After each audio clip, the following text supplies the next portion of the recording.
Want to know why? Ask how. Howard the Humongous.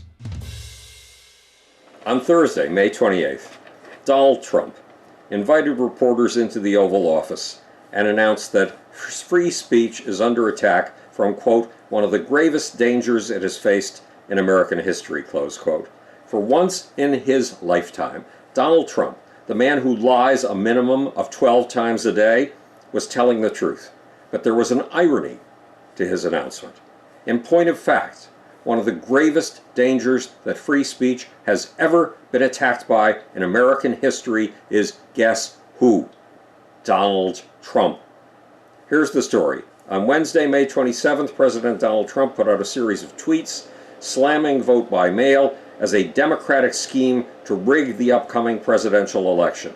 He said, among other things, that there is no way, zero, that mail-in ballots will be anything less than substantially fraudulent. Mailboxes will be robbed, ballots will be forged, and even illegally printed out and fraudulently signed.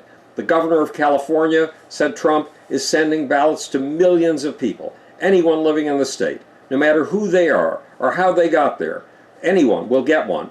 That will be followed up with professionals telling all of these people, many of whom have never even thought of voting before, how and for whom to vote. This will be a rigged election. No way, concluded Trump's tweet. In fact, the president is wrong when he says that the state of California is sending out ballots wholesale.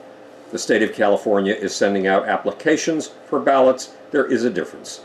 Voters without the proper credentials will have their applications turned down.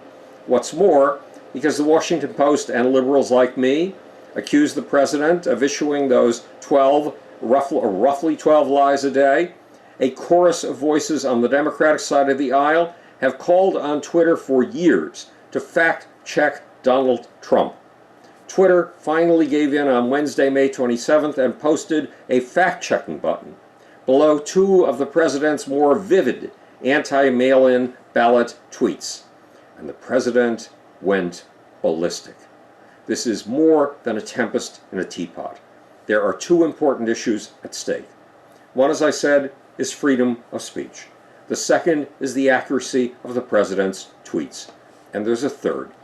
It's something that depends on freedom of speech and freedom of the press. It's our constitutional democracy. Is the president right? Is he being censored? No, not one bit. Let me repeat that. No. Twitter has allowed the president to make his claims about fraud in all-mail voting in his own words without any editing. That is freedom of speech. Meanwhile, Twitter has infuriated the president by putting a fact-checking button below two of his tweets, a button that leads to a paragraph claiming that, quote, experts say mail-in ballots are very rarely linked to voter fraud. That, too, is freedom of speech. The president has hit back. He has signed an executive order demanding that the FCC, quote, start a rulemaking process to clarify when social media companies should keep protections under the law. That's close quote. Right now, Twitter and Facebook are protected by Section 230 of the Communications Decency Act, a 1996 law that shields them from lawsuits for the content their contributors post. Without that protection, Facebook and Twitter might well cease to exist. They would be inundated by lawsuits. Trump is threatening to withdraw that protection. I mean, it's like the phone company being sued for every phone conversation. In fact, he has threatened that he will strongly regulate or close down the social media platforms altogether.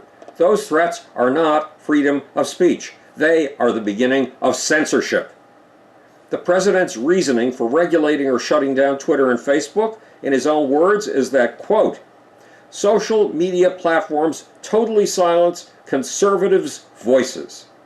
That is not true. Sean Hannity is on Twitter, Rush Limbaugh is on Twitter, or Laura Ingraham is on Twitter, and Tucker Carlson is on Twitter. So are Donald Trump Jr., Jared Kushner, and Ivanka Trump.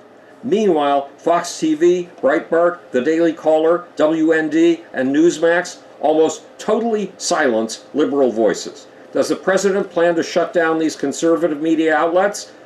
2. Not at all, nor should he. To shut down either liberal or conservative media is censorship. It violates the guarantee of freedom of the press. It violates the president's primary obligation to defend and uphold the Constitution that guarantees freedom of the press and freedom of speech. Then there's the question of accuracy. Is the president's claim that mail-in voting creates, quote, a free-for-all on cheating, forgery, and the theft of ballots, close quote, true?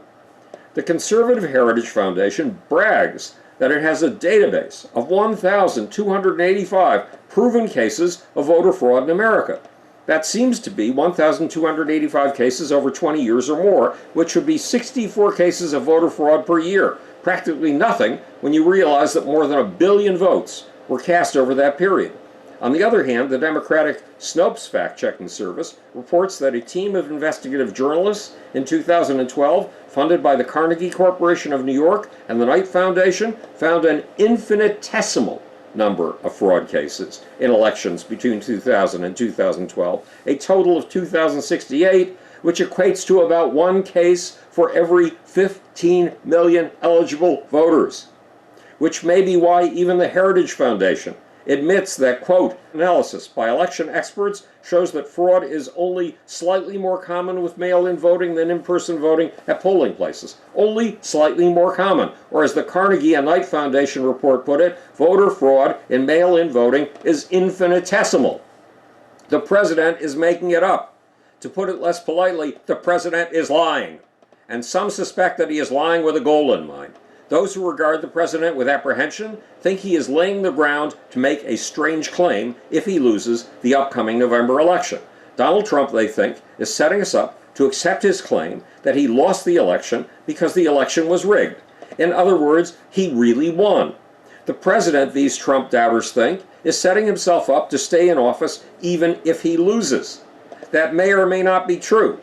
But the more immediate problem here is the threats the president is wielding, threats of strong regulation or shutdown, threats made all the more real by Trump's executive order. All of these threats and the reality of the presidential order are press intimidation.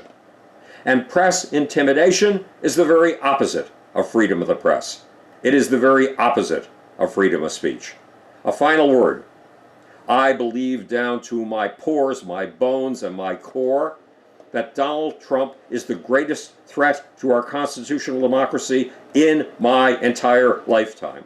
And I believe that he is the greatest threat to our basic American values. Values like honesty, generosity, pluralism, tolerance, and yes, that crown in the jewel of American gifts, freedom of expression, freedom of speech. For that may Donald Trump rot in hell. This is Howard Bloom, speaking to you from the future. It's your job and my job to make. Or, it's hard to laugh after this horrible bullshit from this president. Want to know why? Ask how. And now for that infamously sleazy, slimy, sleazy, but nowhere near as bad as Donald Trump, little off button. I think I found it.